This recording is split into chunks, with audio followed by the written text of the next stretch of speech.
नमस्कार, बहुत स्वागत है आपका। हर खबर देख रहे हैं आप और मैं हूं आपके साथ शाहनवाज मिर्जा। प्रदेश के अंदर सभी राजनीतिक दल 2024 के लिए चुनावी तैयारियों में लगे हुए हैं और इसी को लेकर इनेलो भी तैयारियां करती हुई नजर आ रही। वहीं इनेलो सुप्रीमो ओम प्रकाश चौटाला सोनीपत पहुंचे और 25 सितंबर को ताऊ देवीलाल की जयंती पर फतेहाबाद में होने वाली रैली के लिए देश के सभी नेताओं को न्योता भी दिया। इसी के साथ उन्होंने पार्टी के कार्यकर्ताओं की मीटिंग की और इस दौरान उन्होंने पत्रकारों से बातचीत करते हुए प्रदेश सरकार पर जमकर निशाना साधा। उन्होंने कहा कि वर्तमान में सभी विपक्षी जो राजनीतिक पार्टियां हैं वो तीसरे मोर्चे के गठन के लिए प्रयासरत हैं और सभी ये चाहते हैं कि जनता को वर्तमान सरकार से मुक्ति मिले और एक नई सरकार का गठन होता नजर आए।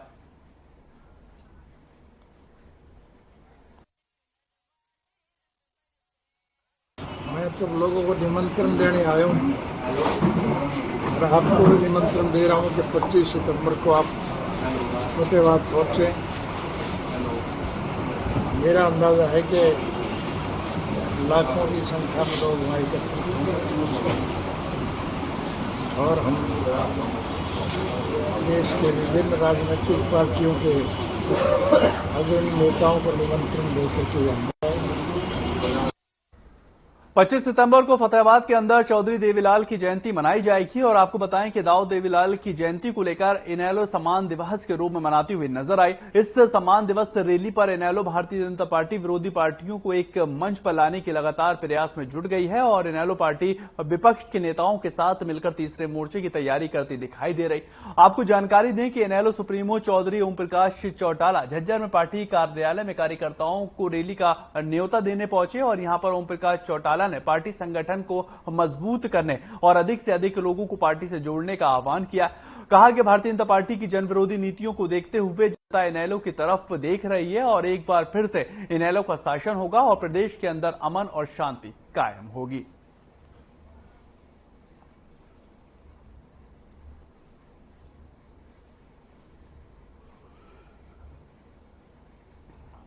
उधर कांग्रेस की भारत जोड़ो रैली पर प्रतिक्रिया देते हुए प्रदेश के गृह मंत्री अनिल विज ने कहा है कि भारत एक ही है और उसे जुड़ा हुआ भारत बना हुआ है। उन्होंने कांग्रेस पर जुबानी हमला करते हुए कहा कि ये लोग बार बार ऐसे प्रकरण करते हैं जिससे देश कमजोर होता हुआ नजर आता है। उन्होंने एसवाईएल मुद्दे पर प्रतिक्रिया देते हुए कहा कि सुप्रीम कोर्ट के आदेश हैं कि हम हमेशा से ही बात करने के लिए तैयार रहते ही हैं। तीसरे फ्रंट के मुद्दे पर भी गृह मंत्री ने तंज कसते हुए कहा कि ये लोग टूटे हुए घर से कंकड़ इकट्ठे करते हुए नजर आ रहे हैं लेकिन कंकड़ों से घर नहीं बनाए जा सकते।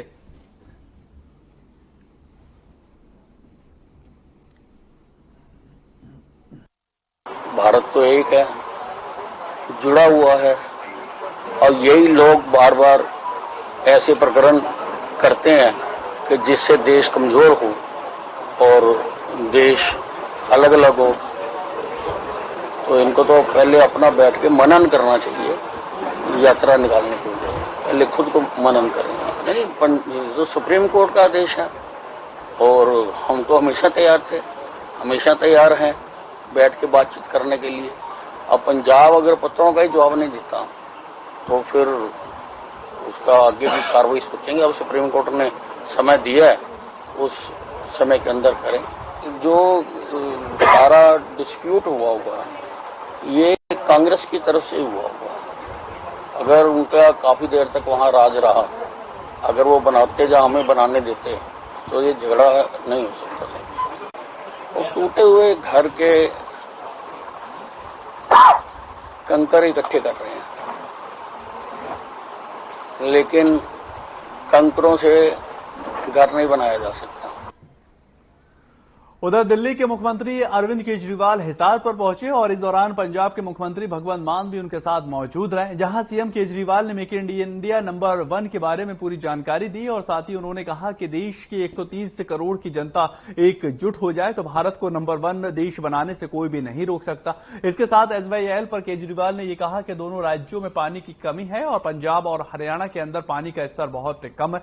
दोनों राज्यों को पानी चाहिए और केंद्र की जिम्मेदारी बनती है कि वो पंजाब और हरियाणा के लिए पानी का इंतजाम करें। वहीं पीएम नरेंद्र मोदी पर तंज कसते हुए केजरीवाल ने कहा कि अगर उनके पास समाधान नहीं है तो मुझे बुलाएं, मैं इसका समाधान बताऊंगा।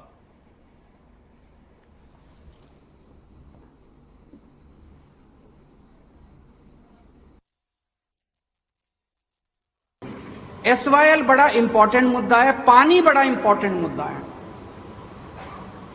दोनों राज्यों में पानी की कमी है, हमें यह बात माननी पड़ेगी। पंजाब में पानी का स्तर बहुत नीचे जा रहा है, पानी की कमी है, लोग प्यासे हैं। हरियाणा में पानी का स्तर बहुत नीचे जा रहा है, हरियाणा के अंदर पानी की कमी है, हरियाणा में लोग प्यासे हैं।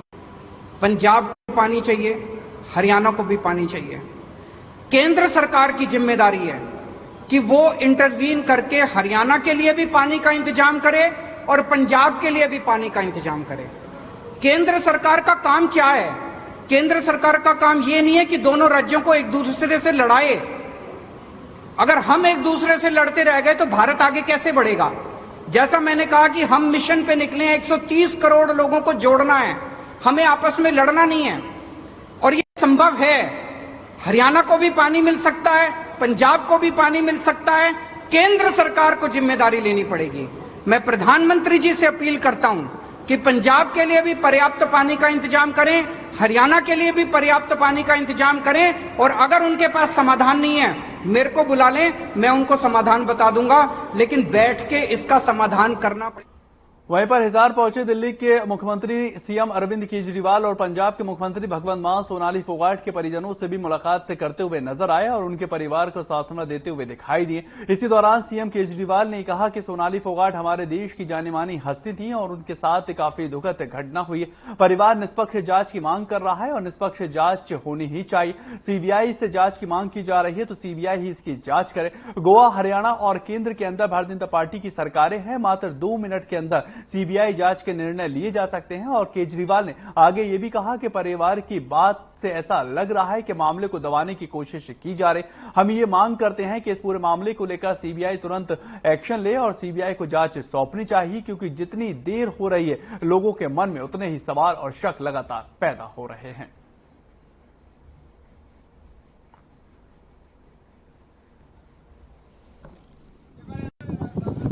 फ्रांसिस के अंदर उनकी हत्या हुई है, ये बेहद दुख की बात है। वो हमारे देश की बहुत जानी मानी हस्ती थी, हमारे देश की बेटी थी, हमारी बहन थी। पूरा परिवार इस वक्त बहुत ज्यादा सदमे में है। पूरे परिवार को लग रहा है कि उनके साथ बहुत बड़ा अन्याय हुआ है। परिवार की भी मांग है, पूरे देश की भी मांग है कि इसकी निष्पक्ष जांच होनी चाहिए और निष्पक्ष जांच तभी हो सकती है जब सीबीआई इसके इन्वेस्टिगेशन करेगी। गोवा में भी बीजेपी की सरकार है, हरियाणा में भी बीजेपी की सरकार है, केंद्र में भी बीजेपी की सरकार है।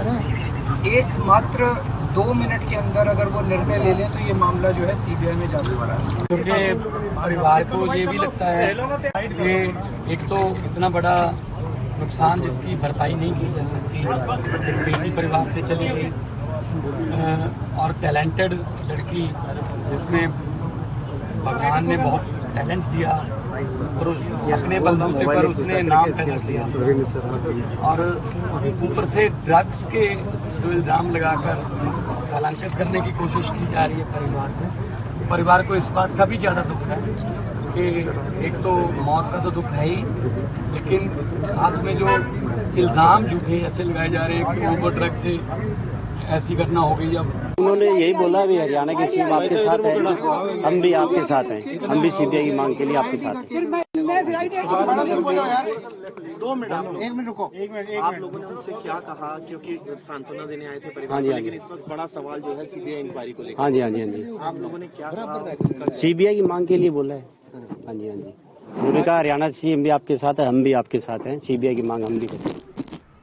तो वहीं पर हिसार पहुंचे दिल्ली के मुख्यमंत्री अरविंद केजरीवाल के खिलाफ किसानों ने नारेबाजी की है और बताया जा रहा है कि प्रदूषण को लेकर पंजाब और हरियाणा के किसानों को जिम्मेदार ठहराने के लिए केजरीवाल के बयान को लेकर किसानों ने अरविंद केजरीवाल के खिलाफ नारेबाजी की गई। इसी दौरान किसानों ने मुख्यमंत्री अरविंद केजरीवाल को काले झंडे दिखाने का भी ऐलान कर दिया और काले झंडे दिखाते हुए भी नजर आए। हालांकि सीएम अरविंद केजरीवाल किसानों से मिलने गए और वहीं पर किसानों से किसान जो है वो माफी मांगने पर अड़े हुए नजर आ रहे थे और साफ तौर पर किसान ये कह रहे थे कि उस बयान को लेकर अरविंद केजरीवाल को माफी मांगनी चाहिए।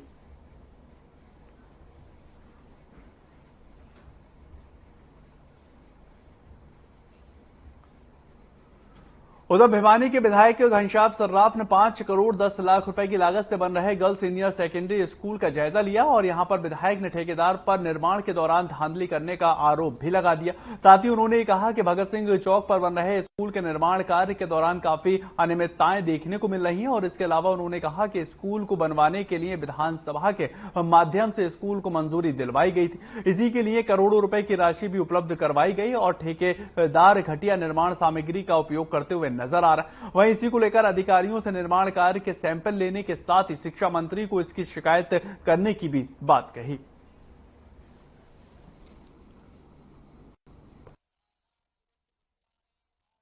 भगत सिंह चौक के पास जो सरकारी स्कूल बन रहा है, इसकी कंस्ट्रक्शन के बारे में मैं आपको क्या बताऊं, पूरी तरह अव्यवस्थित है। लिपाई का काम भी बुरी तरह से प्रभावित है और जगह जगह पीओपी के भी कपड़े उतरते नजर आ रहे हैं। आपने भी देखा है, हमने भी देखा है। 5 करोड़ 8-10 लाख रुपए की लागत से काम होने जा रहा था, लेकिन इसमें और पैसे की आवश्यकता थी तो हमें बताते, हम इस ठेकेदार को बढ़िया सीमेंट और बढ़िया मसाला इनको बनवा के देते कि अपने काम को सुधारें, नहीं तो आप आने वाले समय में काम छोड़ दें। देखिए ऐसा है, ये बिल्डिंग हमने देखी है, मैं भी मतलब यहाँ मैंने बीइंग ए डीपीसी जो है फरवरी में ही ज्वाइन किया। उसके बाद मुझे दूसरी बार ये मौका मिला इसे देखने का, अंदर से अच्छी तरह से तो आज ही मैं चेक कर पाई हूँ। ऊपर से फिनिशिंग का काम चल रहा है और जहाँ 2-3 त्रुटियां पाई हैं, जैसे भी लिपाई में थोड़ा सा जैसे उन्होंने देखा है उसमें, और ये ज्यादा तो टेक्निकल आदमी है, एसडीओ या जेईए बताएंगे। लेकिन हाँ, जैसे विधायक साहब ने जो हिदायत दी है और उनका जो भी है, तो मैं भी इन लोगों को रिटर्न में यही लिख के दूंगी कि भाई जो भी बिल्डिंग में कमी है उसको ठीक करें।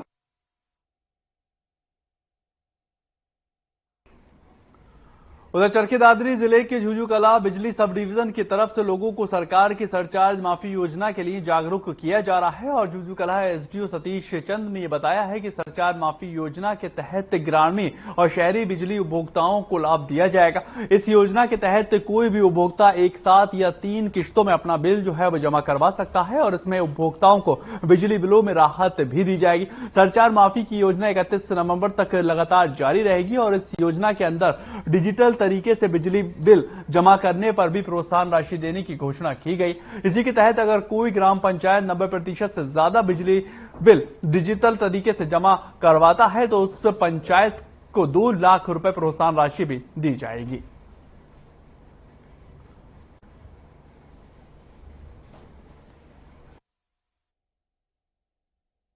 सरचार्ज वेवर स्कीम लागू हुई है जो सरकार ने की है, जिसमें जो उपभोक्ता 31 दिसंबर 2021 को डिफॉल्टर था वह 31/8/2022 को भी डिफॉल्टर है, वो इस स्कीम में शामिल होगा, जिसमें घरेलू उपभोक्ता चाहे वो ग्रामीण हो चाहे शहरी हो, जितने भी गवर्नमेंट कनेक्शंस हैं, पंचायत के कनेक्शन हैं, उन सब का ब्याज जो बिल के ऊपर बकाया बिल के ऊपर जो ब्याज लग रहा है, वो बकाया बिल का जो ब्याज है वो आगे फ्रीज कर दिया जाएगा।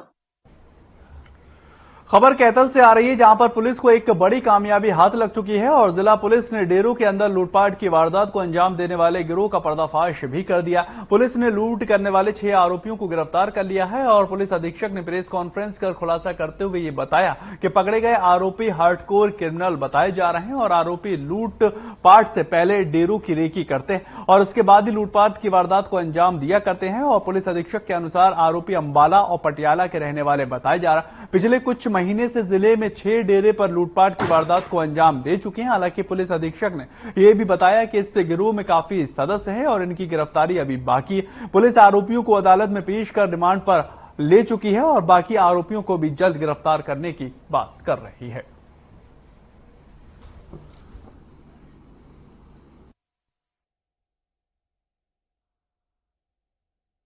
आज ये प्रेस वार्ता का विषय ये है कि जो हमारे यहाँ पे कैथल जिले में पिछले 5 महीने से डेरों में डकैती की और लूट की वारदातें हो रही थी। अब तक 6 वारदातें टोटल हो चुकी है। पहली वारदात कटवाड़ में 29 मार्च को हुई थी, उसके बाद बाबा लदारा में 26/4 को, ढंडौता में 7/5 को, सौथा में 4 अगस्त को और अभी नौच गांव में 2 वारदात 3 सितंबर की रात को हुई थी। तो उसमें हमने स्पेशल टीम का गठन किया हुआ था, जैसा कि पहले भी हमने बताया कि SIT बनाई हुई थी और हमारी दोनों CIA की टीम काफ़ी तत्परता से उसमें काम कर रही थी। उसमें हमें आज एक बड़ी सफलता मिली है। हमने उस डकैती करने वाले पूरे गैंग का पर्दाफाश कर दिया है और उसमें हमने 6 एक्यूज जो हैं, जो कि उस गैंग में शामिल थे, जो कि इन वारदातों में शामिल थे और इस तरह की लूट की वारदातों को अंजाम दे रहे थे, उनको हमने आज गिरफ्तार। खबर बादली से है, जहां कोडली मानेसर पलवर एक्सप्रेस वे के पास ट्रक और बाइक की भिड़ंत हो गई और आपको बताएं कि ट्रैक्टर की इतनी जोरदार भिड़ंत हुई कि बाइक सवार की मौत हो चुकी है। ट्रैक्टर ड्राइवर मौके से ट्रक छोड़कर फरार हो गया और जानकारी मिलते ही बाड़सा चौकी इंचार्ज सतवीर सिंह अपनी टीम के साथ मौके पर पहुंचते हुए नजर आए और पुलिस ने ट्रक को काबू कर आगे की कार्रवाई भी शुरू कर दी है। और आपको बताएं कि मृतक की पहचान इब्राहिम के रूप में हो चुकी है, जो दिल्ली के दिलशाद गार्डन का रहने वाला बताया जा रहा है। वहीं हेड कांस्टेबल राजीव ने बताया कि एक ट्रक के MP पर खड़ा हुआ था और जहां पर पीछे से आ रहे बाइक के सवार की ट्रक के साथ टक्कर हो गई और इसके बाद घायल को एम्बुलेंस से झज्जर के नागरिक अस्पताल में ले जाया गया और इसी बीच रास्ते में उसकी मौत हो गई।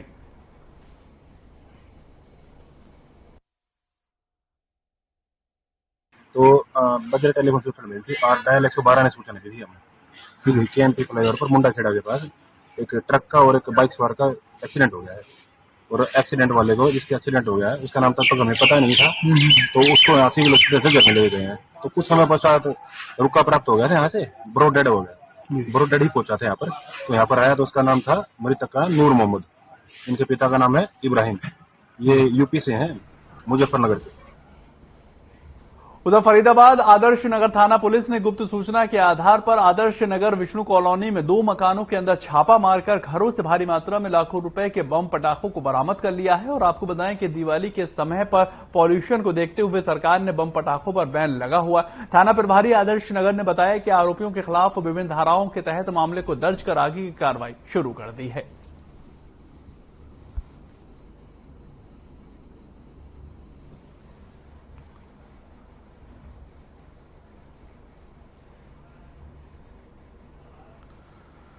उधर सोहना रोड पर सड़कों पर आए दिन जाम लग जाता है और इसी की वजह से दुकानदारों को इसका लगातार खामियाजा भी भुगतना पड़ रहा है। आपको बताएं कि ट्रैफिक को खुलवाने के लिए होमगार्ड भी तैनात कर दिए गए हैं। इसके बावजूद भी लोगों को इस जाम से बिल्कुल भी निजात मिलती हुई नजर नहीं आ रही। होमगार्ड का यह कहना है कि सड़क बनने की वजह से जाम लगातार बढ़ता नजर आ रहा है।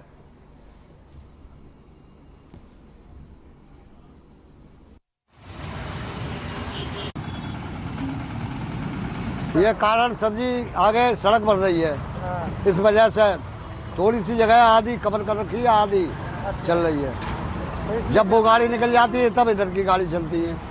हाँ, इस वजह से जाम है सर। कितने दिनों से जाम किस जाम तो हो गया जी, ये 10-15 दिन हो गए, पूरा महीने से होता जा रहा है।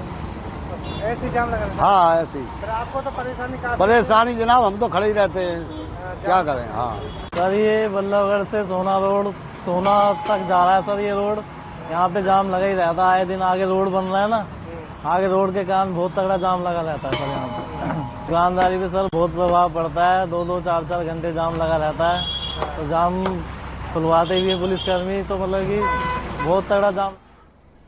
तो वहीं पर प्रदेश के अंदर ब्लड बैंकों के अंदर नियमों की अनदेखी पर स्वास्थ्य विभाग की टीम हरकत में आ चुकी है और हरियाणा के कई जिलों के अंदर ब्लड बैंक सेंटर को नोटिस जारी कर दिया गया। साथ ही नियमों को ताक पर रखने वाले ब्लड बैंकों के लाइसेंसों को भी रद्द किए गए हैं और कुरुक्षेत्र के अंदर भी स्वास्थ्य विभाग की टीम एक्शन में आती नजर आई।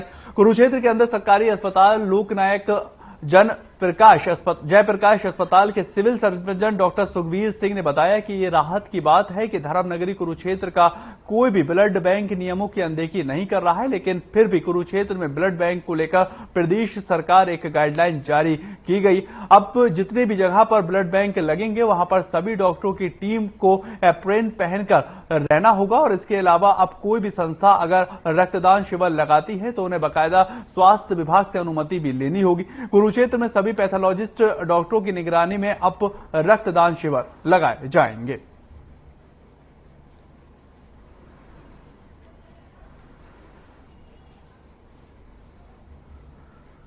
खबर झज्जर से है, जहां पर mid day meal worker union ने धरना प्रदर्शन दिया है और शिक्षा अधिकारियों को अपनी मांगों का ज्ञापन भी सौंपा गया। यूनियन के सदस्यों का कहना है कि सरकार स्कूलों के अंदर मर्ज करने बंद करे और लोगों को उनकी शिक्षा के अधिकार से वंचित नहीं करे, जबकि गरीब तबके के बच्चे इन्हीं सरकारी स्कूलों के सहारे अपनी शिक्षा को ग्रहण करते नजर आते हैं।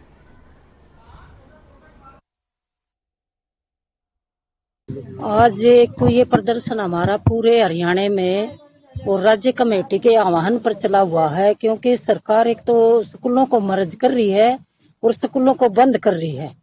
ये सरकार पता नहीं क्या चाहती है, गरीब जनता की पढ़ाई को छीनना चाह रही। खबर होडल से है, जहां पर होडल के गांव भुलवाना के अंदर चमेली वन धाम मंदिर कीवनी में देर रात तेंदुआ देखा गया और इसके इलाके से दहशत का माहौल बना हुआ है। आपको बताएं, तेंदुओं की सूचना मिलने पर मौके पर वन विभाग की टीम भारी पुलिस बल के साथ पहुंची और तेंदुओं की तलाश में जुट गई। मंदिर के महंत घनश्याम के मुताबिक बीती रात को एक युवक मंदिर पर पूजा करने के लिए आया हुआ था और जब वो पूजा करके अपनी गाड़ी से लौट रहा था, तभी उसने मंदिर से 500 मीटर दूर बनी रास्ते में तेंदुए को सड़क पार करते हुए देखा और उसकी वीडियो बना ली और इसके बाद आगे की कार्रवाई की जा रही है।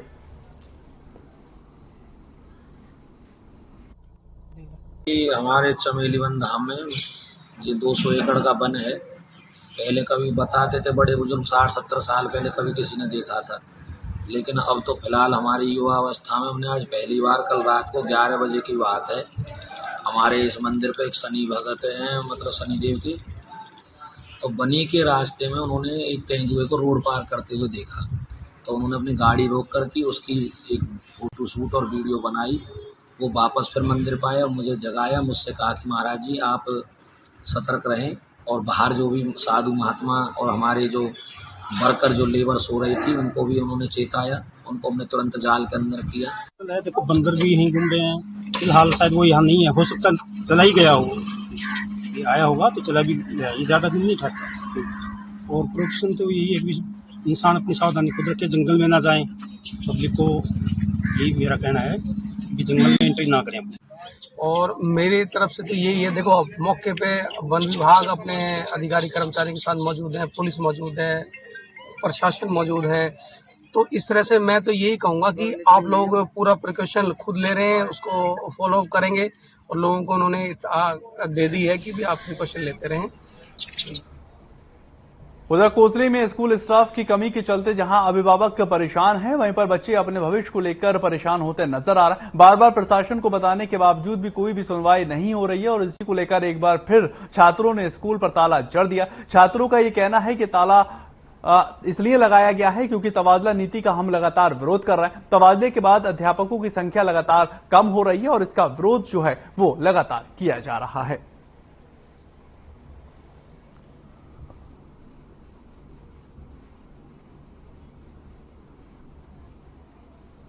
ये दो तस्वीरें दरअसल आप अपनी टीवी स्क्रीन पर देख रहे हैं, पहली कोसली की है और दूसरी फरीदाबाद की है, लेकिन दोनों तस्वीरों में खबर एक ही है। छात्रों ने ताला जड़ दिया। ताला इस वजह से जला जा रहा है क्योंकि जो तबादला नीति है उसको लेकर साफ तौर पर जो छात्र और अभिभावक हैं वो विरोध प्रदर्शन करते हुए नजर आ रहा है। उनका ये कहना है कि तबादला नीति से हमारा जो भविष्य है वो अंधकार में जाता हुआ नजर आएगा और इससे आने वाले वक्त में जो हमारी पढ़ाई है वो बहुत ज्यादा बाधित होती हुई नजर आएगी।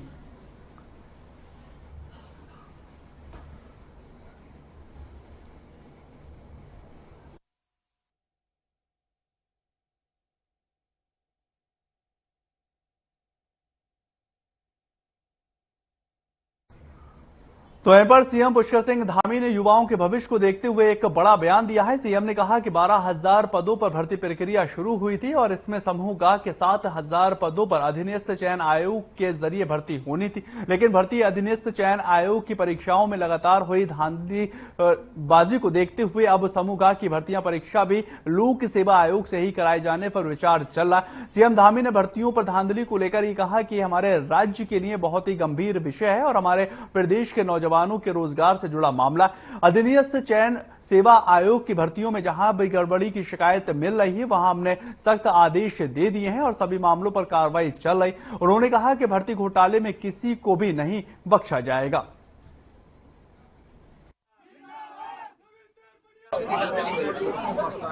उसके पीछे हमारा ये है कि हमारे जो भाई बहन है, हमारे बेटे बेटियां हैं, हमारे जो परीक्षार्थी हैं तो बाहर लेना है, उनकी परीक्षाओं में कोई विलम्ब न हो और जो उम्मीदवार पार्टी के पास में अपनी आशा लगाए हुए हैं उनकी आशा निराशा में न बने, इसलिए हमने एक आह्वान किया हुआ है जल्दी से जल्दी।